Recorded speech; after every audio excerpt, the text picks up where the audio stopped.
मंथन news Maharashtra. Khamgaon मतदारसंघाच्या सर्वांगीण विकासासाठी महत्त्वपूर्ण ठरणाऱ्या 2365 कोटी रुपयांच्या विविध विकास कामांचे लोकार्पण व भूमिपूजन सोहळा मोठ्या उत्साहात संपन्न झाला।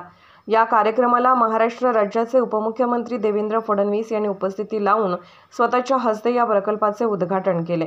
या कार्यक्रमाच्या माध्यमातून खामगाव मतदारसंघात मोठ्या प्रमाणावर विकासाच्या नवीन संधी निर्माण होत आहेत।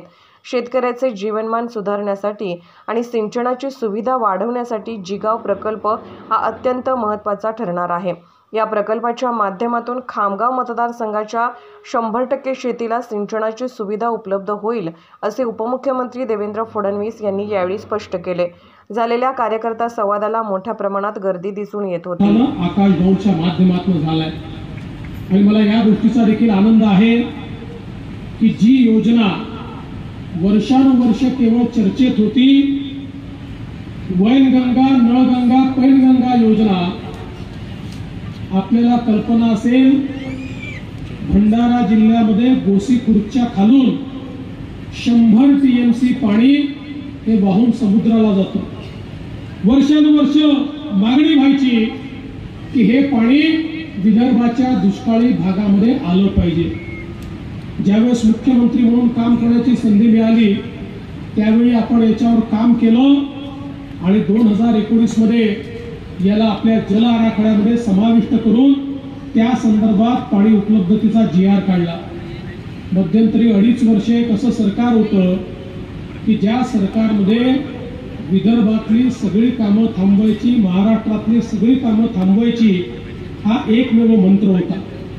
परंतु पुन्हा एकदा आपल्या सर्वांच्या आशीर्वादाने माननीय शिंदे साहेबांच्या नेतृत्वात महायुतीचं सरकार आलं आणि पुन्हा या पाटबंधारे विभागाची जबाबदारी माझ्याकडे आली आणि ज्याचा उल्लेख माननीय प्रतापरावांनी केला। तेही याचा पाठपुरावा करायचे, संजीवभाऊ पाठपुरावा करायचे, आकाशभाऊ पाठपुरावा करायचे। आपण हा प्रकल्प 90,000 कोटीचा प्रकल्प 550 किलोमीटर नदी ही थेट भंडारा जिल्ह्याच्या खालून बुलढाणा जिल्ह्यापर्यंत आम्ही आणणार आहोत। अशा प्रकारचा भारतातला एक महत्त्वाचा प्रकल्प 90,000 कोटी रुपयाचा प्रकल्प, या प्रकल्पाला मान्यता देऊन त्याचं टेंडर आम्ही काढलं।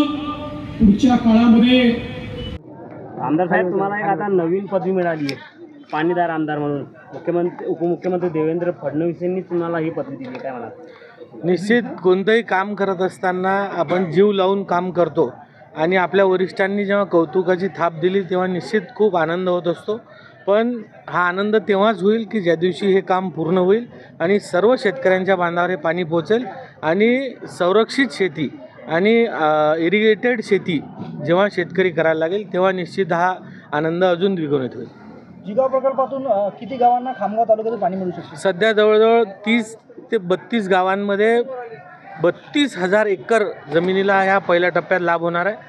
दुसऱ्या टप्प्यात अधिक गावं त्यात येतील आणि आम्ही असं त्यांना मागणी केली आहे की याच्यामध्ये लाभ क्षेत्रामध्ये जे गावं आज कमी होतात आहे दुसऱ्या तालुक्यांमधले, त्याचा लाभसुद्धा आमच्या भागामध्ये वाढवण्यात यावा।